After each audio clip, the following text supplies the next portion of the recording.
आप अगर कभी नैनीताल गए हैं तो एक चीज जरूर महसूस की होगी।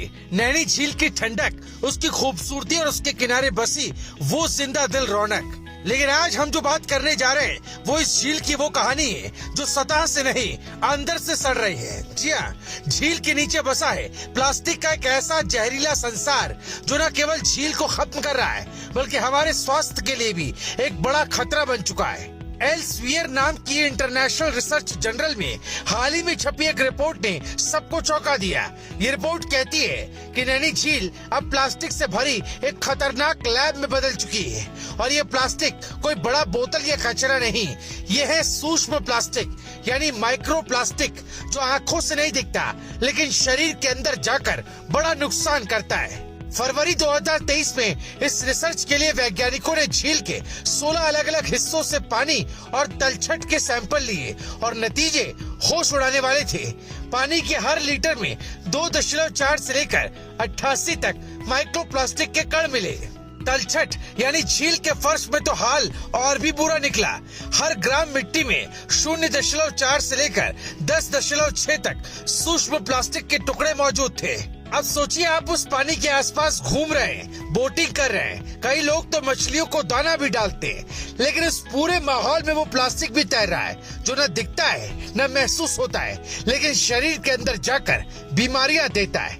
यहाँ एक बड़ा सवाल ये है कि ये सूक्ष्म प्लास्टिक आखिर आया कहाँ से? रिसर्च कहती है इसके पीछे जिम्मेदार है कपड़ों के रेशे, पैकेजिंग का सामान और सबसे ज्यादा लोकल कचरा। झील के किनारे बहने वाले 44 नाले जिनसे बिना ट्रीट किया हुआ सीवेज और कचरा सीधे झील में जा रहा है, वो इस पूरे सिस्टम को सबसे ज्यादा नुकसान पहुंचा रहे हैं। बोटिंग, टूरिज्म, प्लास्टिक की पैकिंग और लोगों की लापरवाही ने मिलकर इस झील को धीरे धीरे जहर में डुबो दिया है। और तो और इस रिपोर्ट ने एक और चौंकाने वाली बात बताई, जो पानी ट्यूबवेल से घरों में सप्लाई हो रहा है उसमें भी सूक्ष्म प्लास्टिक मिल रहा है। यानी आप सोचते हैं कि घर का पानी साफ है, लेकिन हकीकत ये है कि उसमें भी वो जहर मौजूद है जो शरीर में जाकर हार्मोन, लीवर, किडनी, यहाँ तक कि कैंसर जैसी बीमारियों की वजह बन सकता है। रिपोर्ट में पाए गए प्लास्टिक के टुकड़े पॉलीइथाइलीन और पॉलीस्टीरीन से बने हैं। इनमें से पॉलीस्टीरीन को सबसे खतरनाक बताया गया है। ये प्लास्टिक के वो टुकड़े होते हैं जो पानी में तैरते रहते हैं और मछलियां इन्हें खाना समझकर निकल जाती हैं। यानी सीधा असर फूड चेन पर और आखिर में इंसान तक। झील के तलछट में ये कण जमते जा रहे हैं और क्योंकि झील का पानी धारण करने की प्रणाली स्थिर है तो ये कण नीचे बैठकर झील की कैपेसिटी को भी कम कर रहे हैं। इससे झील का प्राकृतिक संतुलन बिगड़ रहा है और इसका असर जलचरों, मछलियों, पक्षियों और यहाँ तक कि पूरे पारिस्थितिकी तंत्र पर हो रहा है। पिछले कुछ समय से नैनी झील को लेकर कई चिंताजनक खबरें आई। कभी झील में जल कुंभी का अत्यधिक फैलाव, कभी ऑक्सीजन लेवल में गिरावट, तो कभी झील के रंग में बदलाव देखा गया।